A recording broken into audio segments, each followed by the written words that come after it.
Olá, olá, bem-vindos ao Correberg, nosso podcast semanal, meu, seu, porque semana passada eu falei só meu, né? Mas é meu e seu. A gente tem hoje uma convidada muito especial, então se você ainda não conhece ela, você vai conhecê-la hoje maravilhosamente bem. Então, por favor, se apresente. Olá, eu sou a Camila, já vou deixar minhas redes sociais e falar um pouquinho de mim. Sou acadêmica de nutrição, falo sobre saúde mental e nutrição no meu Instagram, que é @camiaguiar. Todo mundo já sabe as redes sociais, mas não custa pedir. Nos siga no Instagram, nos siga no YouTube e, por favor, esquece meu Twitter. O Matheus falou no primeiro episódio, mas esquece meu Twitter, cara. Não quero esse golpe. Mas hoje estamos aqui para falar sobre qual tema, Camila? Maternidade. Maternidade. Eu não sou mãe. Sem romantizar.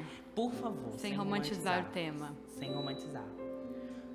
Mas estamos aqui hoje para falar desse tema que às vezes entram umas polêmicas no meio. Sim. Então, como você gostaria de apresentar a maternidade pra gente?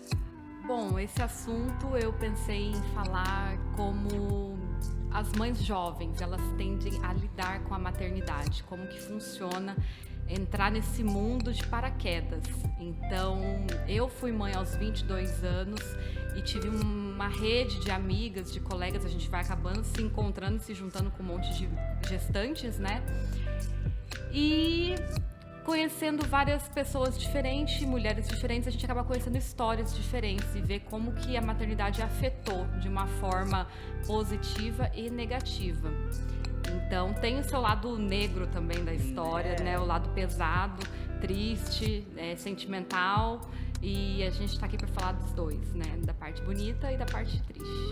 É bem importante a gente falar isso, porque hoje a gente tem, querendo ou não, a gente tem as redes sociais como a nossa, sei lá, fonte de comparação. Isso. E aí a gente acaba vendo pessoas que maternalmente estão sempre lindas, perfeitas, estão sempre bem arrumadas, e a gente tá sempre... Mas por trás dessa mãe existe uma babá, existe um marido rico, existe funcionária do lar também, né? Para aquela mãe tá impecável, mas a realidade é bem mais embaixo. Sim, e assim, falando em momentos diferentes, a gente tem a questão vamos falar aqui da sua experiência individual, né? Sim. Isso é bem importante.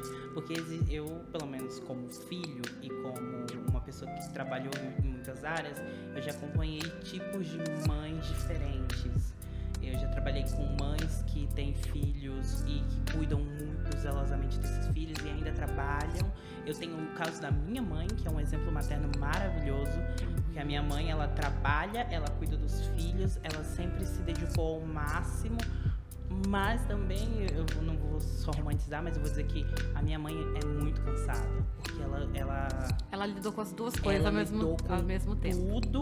Ela lida com tudo pra todo mundo, ainda lida com os filhos, ainda lida com o trabalho, ainda lida com a igreja. Problemas do mundo também, né? Sim, e eu acredito que tipo, a mãe, e isso tem até uma fala da Thaís Araújo num filme maravilhoso, eu acho que é Medida Provisória, e ela fala: eu, como uma mulher, sou a mula da sociedade.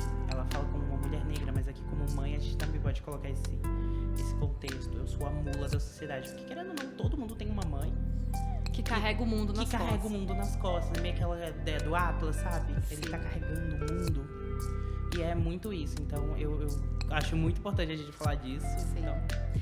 Na minha experiência, quando eu tive o meu filho, eu tava com 22 anos, tava fazendo faculdade de Direito na época, tava para me formar, tava no meu 3º ano, faltavam 2 para me formar. Só que é uma explosão também de hormônios, de mudanças, né? Então eu acabei abandonando a faculdade para me dedicar à gestação, porque não é só quando o bebê nasce que você tem que se preparar. O antes, você vai acabando fazendo um pilates para quem tem condição, para preparar o seu corpo, porque teu corpo, ele explode, ele fica o dobro do tamanho, teus ossos saem do lugar, então você tem que se preparar. E depois que ele nasceu, que daí o bicho pegou. Daí eu vi que a batata ia assar mesmo, que o negócio era lá embaixo, porque a gente se priva do sono, a gente se priva da vida de mulher, da vida de ser humano, a gente se torna exclusivamente mãe. E essa palavra mãe tem um poder muito forte É algo assim que me dá um nó na garganta quando eu falo, mas eu falo, é um poder que nasce junto com a gente. Sim. Aí eu tremo de falar isso, porque é uma coisa assim que arrepia. Você, quando nasce um filho, nasce uma mãe também. E você é capaz de matar por essa criança. Você faz exatamente qualquer coisa ao seu dispor, e não o que tiver no dispor também, você faz tudo por aquela coisa. Então, são mudanças, assim, grandes. Eu, no caso, parei de estudar, eu tive que me dedicar só a ele, porque a amamentação demanda muito, e isso acaba frustrando muitas mães que não conseguem amamentar, então elas também se privam, algumas até privam o aleitamento, porque tem que trabalhar, então, porque você não pode ficar exclusivamente cuidando dos filhos. Então, tem aquela mãe que opta por ficar no lar, até a criança se tornar uma criança mesmo e começar a estudar, e tem aquela que tem que trabalhar e tem que ter o coração assim apertado mesmo para deixar a criança numa creche. Os meus pais, a minha mãe e meu pai, né, passaram por uma situação parecida. Os meus pais tiveram que deixar os filhos muito cedo, tipo, deixar com os meus avós, para eles poderem trabalhar em outro país. E isso, a minha mãe conta que tinha dias que ela chorava horrores. E aí, isso acabou ficando marcado na vida da minha mãe, sabe? Esse período sem os filhos, onde os filhos, ela só conseguia falar com os filhos via Skype e telefone. E assim, era início dos anos 2000, tipo, ainda era mais escasso. Fosse no dia de hoje, era tecnologia, né? Hoje não, nossos filhos já têm celular, FaceTime para conversar, tem WhatsApp, tem tudo à disposição, né? E eu fiz muitas redes de contato com outras mães e acabei conhecendo histórias. E fui vendo, assim, que tem aquela mãe também que tem o marido para amparar, para cuidar da casa, do lar, mas tem aquela mãe solteira, que era o foco que eu queria trazer aqui. Porque essa mãe, a gente tem que enaltecer ela pra caralho, porque ela é uma pessoa, assim, extraordinária, que dá conta de tudo. Não sei se seus pais chegaram a se separar ou não. Os meus pais são separados. A minha mãe, ela foi durante muito tempo mãe solo. Então, e essa questão de ser mãe solo, você tem que carregar o filho, o trabalho, a vida doméstica, tudo nas costas. Eu passei por isso também, depois que meu filho completou 1 aninho, foi bem novinho que a gente acabou se separando, eu e o pai dele. E foi, assim, uma barra muito pesada pra mim, porque eu optei por trabalhar. Eu poderia ter ficado em casa? Poderia. Só que eu tava me depreciando, eu tava ficando doente de ficar trancada em casa. Então eu preferi trabalhar também, coloquei o Bernardo na creche com 1 ano e 5 meses. E lá eu fui descobrindo outros mundos, que você consegue dar conta também. Só que tem o lado escuro disso, porque você fica muito debilitada emocionalmente, psicologicamente, porque sem o suporte masculino, a mulher necessita, sabe? Ela precisa, no fundo, ela precisa ter o suporte de um marido, de um companheiro, uma pessoa para dar um tapinha assim, falar assim, não, eu tô aqui do teu lado, eu vou te ajudar, você não tá sozinha nessa. E ter que lidar com essa parte sozinha não é para qualquer uma, é de tirar o chapéu mesmo, enaltecer muito a mãe que é solteira. A gente até... Vou até dar um adendo aqui. Gente, assim, a gente tá falando de uma experiência pessoal da Cami, tá? Você, pelo amor de Deus, não vamos problematizar tudo. Pelo amor de Deus, entenda que tem um contexto envolvido. E a gente precisa também falar que essa mãe solo que hoje está aqui cuidando do filho, trabalhando, vivendo essa vida, ela tem necessidades também como ser humano, tá? Como ser humano. A gente acaba invalidando essa mulher, colocando ela como essa mulher maravilha, só que a gente esquece que essa mãe também precisa de ajuda. E muitas vezes, quem acaba se invalidando não é nem as terceiras pessoas, é ela mesma. É ela mesma. É ela mesma. Porque tudo ela tem medo de perder a guarda do filho. Então, a mãe solteira, ela evita ir pra balada, ela evita transar, ela evita ter namorados, ela evita beber. Ela não tem social por medo, de preconceito, de às vezes ela perder a guarda do filho, às vezes o pai tenta tirar, ou do que vão julgar ela, tipo, olha lá a mãe na balada, ela não pode, ela é mãe. Ela é mãe, ela fica em casa. Ela tem que ficar em casa. Ela tem que cuidar dos filhos, não, isso tá coberto de razão. E a gente entra numa questão meio de um machismo estrutural, tipo, a mãe não pode fazer. Sim. O pai pode, o pai tá na balada todo final de semana. O pai pode. Inclusive, tem uma questão, você sabia que no Brasil temos mais ou menos acho que é 500 mil, não. Eu não lembro quanto, mas é muita criança que não tem o nome do pai na certidão. Sim. ou que o pai tá na certidão e o pai não é presente na vida, tá? Sim, acontece A muito. gente tem que lembrar, a gente tá falando de mãe solo, mas também tem que lembrar que muitas vezes essa mãe não é solo por escolha. Não. Essa mãe foi abandonada, ou ela se separou do pai e o pai simplesmente sumiu da vida da criança e é extremamente É válido. porque o pai, ele não tem aquele instinto animal igual a da mãe. A mãe tem aquele processo. Quando nasce a criança, nasce junto. É um instinto assim que você não consegue separar. O pai já consegue. Ele consegue ver o filho em 15 dias, nos finais de semanas alternados, como a lei prevê, né, no caso de separação e alternação de guarda. Então, assim, o pai consegue. Agora, uma mãe não consegue. Eu passei pelos dois lados na minha experiência, de ficar 5 anos criando meu filho, exclusivamente eu sozinha, e agora que ele está com 6 anos, o pai que está cuidando. E para mim, ter essa separação foi um choque, muito difícil de lidar. Só que eu acho que eu tô conseguindo lidar pelo fato dele estar maiorzinho, tá mais crescidinho e tal, mas eu imagino... Já tem uma certa autonomia. Autonomia, assim. e eu digo, é agora que eu tô podendo viver a vida, que eu tô podendo me dedicar aos estudos, porque eu penso, tenho colegas na minha sala, na faculdade, que elas vão dormir 1 da manhã todos os dias. Não conseguem fazer as atividades no horário certo, porque os filhos demandam. E eu falo, eu tô tendo essa experiência agora do meu filho estar com o pai, e eu tô conseguindo me focar nos estudos, focar em trabalhar, em procurar outras coisas pra fazer. Só que, e aquela mãe que não tem mesmo, né? Não o tem suporte. Essa rede de apoio. Que não tem o suporte do pai. E aí? Como que fica? E aí é o caso que a gente entra na maioria dos casos. É muito comum ver isso no Brasil. Na verdade, não é muito comum, é muito normal. Foi normalizado a gente ver essa mulher que cuida do filho sozinha e que, tipo, ela faz tudo. Mas a gente tem que entender que isso não é uma situação que deveria ser normalizada. A gente não tinha que ter tanto abandono paterno. Não. Isso causa prejuízos psicológicos muito grandes. Você faz psicologia, então você deve estar estudando isso também. Sim. Mas a criança que cresce com o abandono paterno, ela vai crescer insegura, ela vai ter problemas nos relacionamentos afetivos dela. A gente tem uma série por essa falta. A gente tem uma série de situações que podem, que a falta paterna traz. Dependendo da teoria, a gente tem até outros fatores mais agravantes. E isso é bem importante a gente falar, porque a gente está no Brasil, cara. Pelo amor de Deus, a gente está no Brasil, um país onde a maioria das crianças não tem pai na certidão, ou que o pai está na certidão e não está presente. Que é um caso extremamente, sei lá, para mais de milhões. Sim. Então, é triste ver isso, é triste falar sobre isso. E você enxerga isso de alguma outra forma? Sobre essa questão da paternidade, olha, eu vejo assim que o pai não nasce com esse instinto. Na verdade, não posso dizer todos, né? Porque tem alguns que realmente encarnam a figura. Eu vejo pelo meu pai. O meu pai, eles não são separados, só que quem me criou mais foi o meu pai. Na parte afetiva, emocional, tudo, foi o meu pai que foi meu guia desde pequenininha. E ele foi muito apegado a mim, me criou assim de um jeito que nem minha mãe fez. Mas ela não deixou de ser mãe, não deixou de praticar todos os cuidados que ela tinha que ter como mãe, entendeu? Mas é uma exceção de uma situação onde o pai foi muito mais presente. E há essas exceções. Claro, há pais que são pais-mães também, que fazem tudo, e tem muitas mães também que são relapsas, que abandonam os filhos, que deixam os filhos na criação dos pais.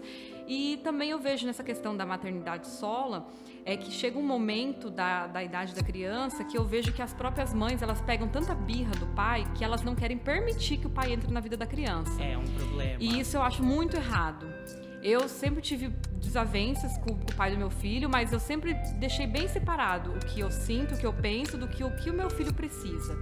E o meu filho precisa de um pai presente. Então eu preciso permitir que ele entre na vida do meu filho, que ele esteja ali, mesmo que seja nos 15 dias, mas que ele se faça presente todos os dias de alguma forma. Então eu sempre instigo a fazer ligações. Já falou com seu pai hoje? Já falou com seu pai hoje, manda uma fotinho. E agora que tá lá, que é o contrário, ele que me manda foto, eu que recebo ligações, áudios. Então tem que ter essa troca, porque tem que ter a participação integral de ambos para a criação da criança, né? Para ela não ter prejuízos. É muito importante falar sobre isso, porque um lar que necessariamente não tá, dois pais que não estão juntos, não significa que necessariamente essa criança vai ser desestruturada. Não. Porque a relação que esses pais têm entre si é uma coisa, a relação que esses pais têm com a criança é outra. E assim, mesmo que esteja em algum nível conectado, mas pode ter uma boa conexão sem ter tantas perdas. Sim. E a gente, cara, a gente vive no século XXI, a gente vive num momento onde existem muitas facilidades pra gente conseguir ter essa mediação. Então, é importante. E, Cami, você fala de saúde mental no seu Instagram. Eu falo e eu vejo que a saúde mental também, ela entra muito nessa questão da maternidade, que nem o nosso filho, ele faz tratamento preventivo.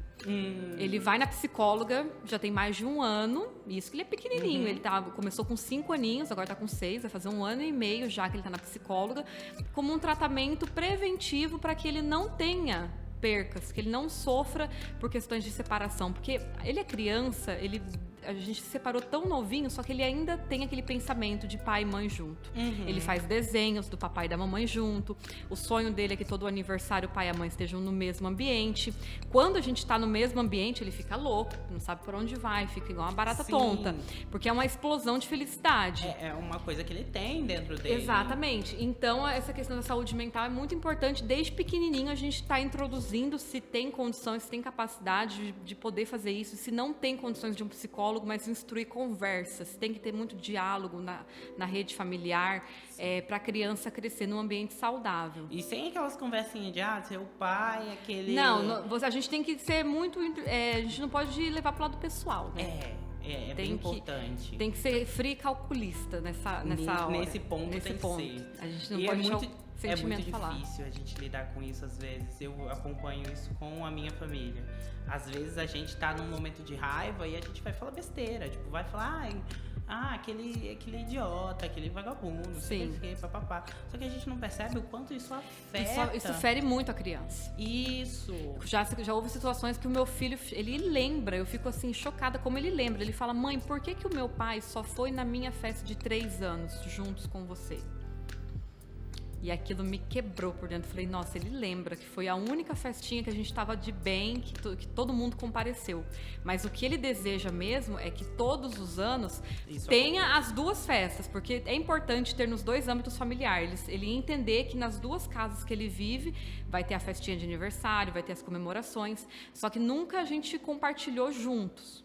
E esse ano ele me cobrou. Foi uma coisa assim que me deixou bem pensativa. Eu falei assim, não, pro ano que vem eu vou dar esse passo de dar essa mudança.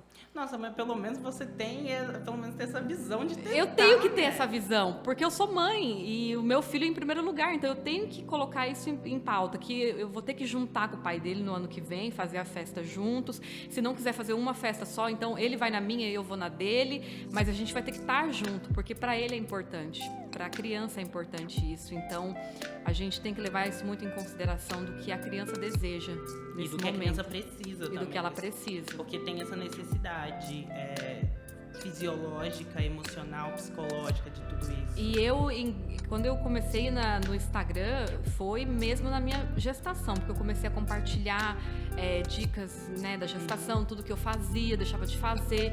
Só que assim, eu estourei mesmo de ganhar seguidores, de ter uma legião de mães que me acompanhavam quando o Ber nasceu, porque eu comecei a colocar realmente as dificuldades. Que eu tinha que ficar acordada às vezes 24 horas. O meu obstetra falou, vou ter que te dar um antidepressivo porque você não tá dormindo. Porque eu ficava 24 horas acordada na demanda da amamentação. E aquilo foi me matando. Eu postava, gente, eu tô quase morrendo, não aguento mais. E aí foi vindo as seguidoras, outras mães se conectando e falando, não, minha vida também é a mesma coisa, tô passando pela mesma situação. E fui falando, fui seguindo, até que chegou na saúde mental. E como você encara hoje essa jornada você deixou seu filho com o pai, agora você tá focando no seu trabalho, que também o seu Instagram. Ainda é muito difícil. Eu ainda quero reverter essa situação. Eu quero que o Bernardo volte a morar comigo, porque é aquela coisa, é um elo que se uniu ali no ventre e não consegue, sabe, soltar. Eu sinto muita falta, desejo e quero que ele volte. Mas eu penso que tudo é no tempo de Deus. E se eu tô sozinha nesse momento, eu vendo ele em menos datas, em finais de semana alternados, eu vou focar em cuidar de mim. Então eu vou estudar, porque eu sei que isso vai agregar para ele também, pro futuro dele. E é isso que mães solos devem entender, porque às vezes elas se deparam em alguma situação problemática de guarda, que às vezes acontece muito, do pai entrar com uma ação e reverter e mudar, e às vezes justamente ou injustamente, só que essa mãe, ela não pode perder a cabeça, ela tem que estar ali com o pé no chão, firme, e falar assim, eu sou mãe, então eu não posso dar uma de louca aqui. Eu tenho que pensar no futuro do meu filho. Pensar no futuro do meu filho. E isso, cara, é muito legal. Na verdade, vou dar um contextinho rapidinho. Tem uma área da psicologia que estuda só mães. Literalmente, mães. E como que a relação se forma desde o ventre, desde toda essa formação embrionária até, sei lá, quando a criança sai de casa e depois. É porque é um laço muito forte que não tem como a ciência explicar. Aí a gente tenta entender como que se forma, a gente tenta ver como as relações se formam. Porque, para quem não sabe, desde do útero, a criança consegue sentir algumas coisas. Muito do que a mãe sente, do que o ambiente externo proporciona, a criança sente. Então, é importante a gente englobar isso. E isso acaba mudando a relação da mãe com a criança também. Às vezes você pode perceber que existem crianças que nascem mais apegadas com a mãe, que nascem não só apegadas com a mãe, mas que tipo grudam na mãe por um período de tempo. E como que se sente como que você viu isso? Você viu isso com o B? Você não... Eu vivi isso, sim. Na verdade, quando ele nasceu, ele não pegou chupeta, eu não quis dar, então assim, ele foi muito grudado em mim, no meu peito, na amamentação. Eu optei por secar o meu leite quando ele completou 1 aninho, porque veio a separação, então eu fiquei com o meu psicológico abalado e acabei cortando esse elo. Mas tem mães que deixam a livre demanda até 2, 3 anos de idade, e esse é um laço um laço muito forte. Sim. Que é a amamentação. Inclusive, parece que o leite materno, ele ajuda no desenvolvimento cerebral. Sim, não, ele tem vários fatores na questão da saúde, mas eu digo na parte emocional mesmo, sabe? Ele faz aquele elo ser eterno. E depois da amamentação, ele não se desapegou de mim. Eu até pensei, nossa, sou uma péssima mãe, tirei o peito do meu filho, agora ele não vai mais me amar. Passou isso na minha cabeça. Só que ele continuou apegado como é até hoje. E eu pensava assim que, nossa, depois que ele não morar mais comigo, que ele não estiver mais comigo, esse amor vai diminuir também. E pelo contrário, o amor só aumentou. Ele só ficou mais dependente de mim ainda. Que se eu não ligo pra ele todos os dias, ele pergunta, por quê? O que aconteceu que você não me ligou hoje? Vou chorar aqui, cara. Então é todos os dias. É uma ligação muito, muito forte. E eu falo, não tem processo jurídico, não tem pai, não tem avô, não tem ninguém que consegue cortar esse laço, diminuir esse laço. Pode tentar encurtar a visita, pode tentar reduzir. Pode tentar o amor de uma mãe para um filho, olha, esse amor, ele é inesgotável. Não tem o que fazer. E eu vejo, isso me deixa muito tranquila, porque eu sei que quando ele tiver a sua idade, ele estiver na faculdade, ele vai continuar me ligando e me amando do mesmo jeito, e isso me conforta demais, porque eu penso assim, eu não preciso parar a minha vida.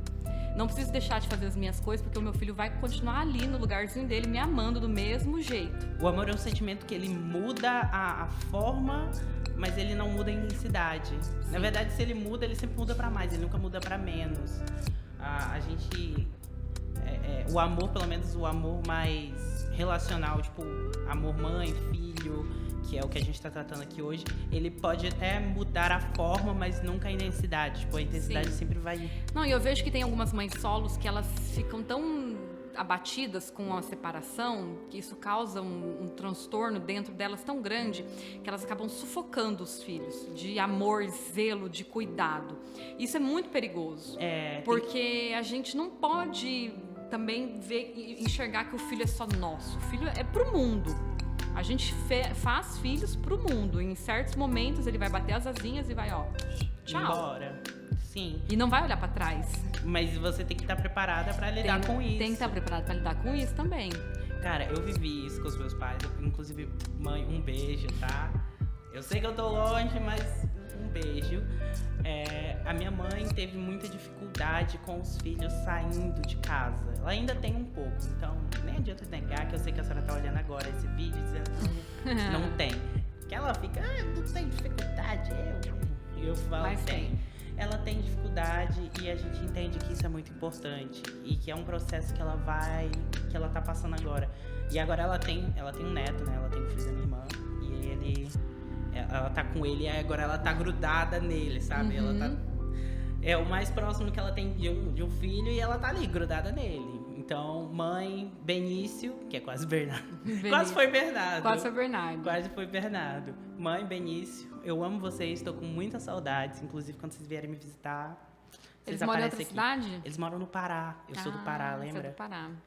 E aí, eu amo... A minha mãe passou por muita dificuldade para ter isso. A minha irmã ainda tem... A minha irmã que tá lá com filha, ela ainda também tá nesse processo de... Também de separação? Não, de deixar a criança ter um pouco mais de independência. E isso é muito legal de acompanhar, é muito legal de ver. Sim. Tá? Então, E não vem com manual de instrução. A gente simplesmente vai... É o instinto animal mesmo que faz o negócio funcionar. Não tem como explicar isso. Sabe uma coisa que pelo menos eu já acompanhei mães de todos os tipos. E como eu trabalho com mídias, às vezes eu trabalho com blogueiras, então eu acompanho a realidade. Eu já vi mães que foram negligentes, eu já vi pais que foram negligentes, eu já vi muitas coisas assim que hoje me fazem pensar na hora que eu decidi ter filhos. Na hora que eu decidi, assim, chegou o momento.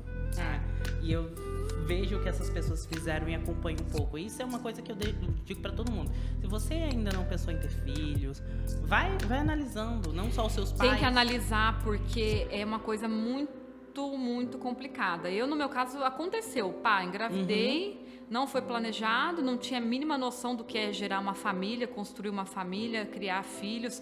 Hoje eu tenho uma maturidade, um pensamento totalmente diferente. Se eu tivesse a oportunidade de voltar no passado, tenho certeza que eu ainda estaria casada hoje, porque eu teria comportamentos diferentes, ele também teria comportamentos diferentes e talvez a história seja diferente. Mas, por isso que eu falo, precisa ter muito conhecimento e precisa ter... maturidade. Então, quanto mais tempo você passar solteiro, curtindo a sua vida, vivendo tudo que você tem pra viver, ótimo. Aí, quando chegar o momento de você conhecer um parceiro, você estudar, analisar e pensar em ter filhos, aí sim. Porque a estrutura familiar vai ser maior, melhor, teu filho não vai ter tantos prejuízos. Sim, eu comecei, inclusive, uma coisa, façam terapia. Por favor, façam terapia antes de virarem pais ou mães.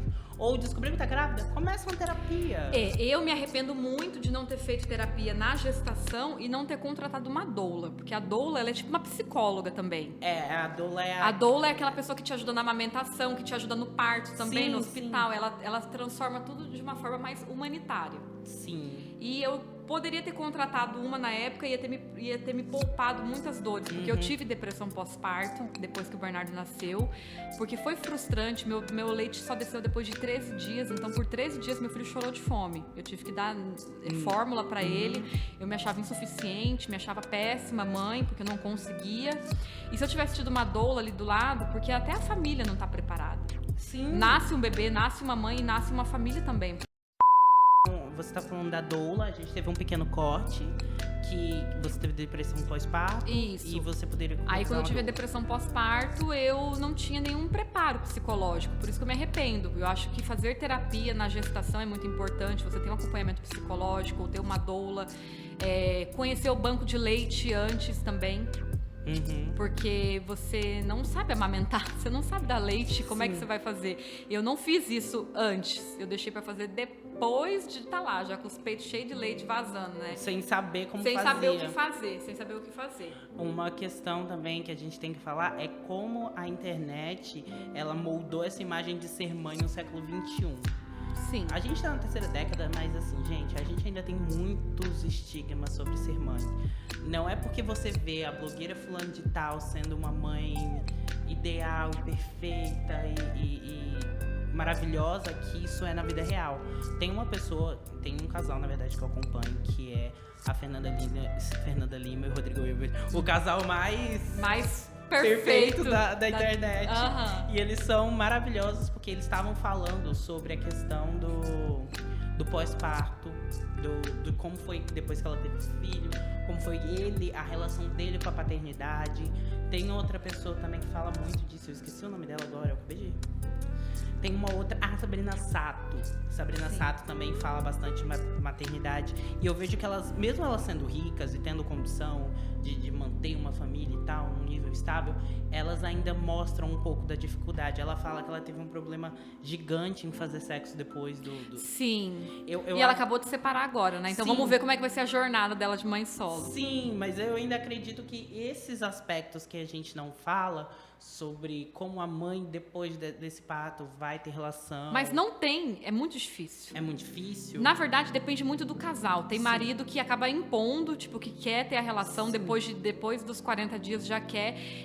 Um dos fatores também que me deixou, assim, muito pra baixo, depressiva, sem saber o que estava acontecendo no meu relacionamento, foi também a falta do sexo. E ele falava assim, mas é que parece que eu tô encostando no que não é mais meu, ele falava. Que parecia que era do bebê, porque o bebê mamava, o bebê ficava no colo o tempo todo. Mas isso afeta psicologicamente tanto a mulher quanto o homem. Sim, eu entendeu? imagino. E quando você não tem o diálogo, vai tudo desmoronando. E aí a gente tem essa questão. Mas assim, eu não falo nem só pela questão do sexo, mas por toda essa questão de intimidade. Porque a intimidade muda quando o casal tem filho. Então, é complicado.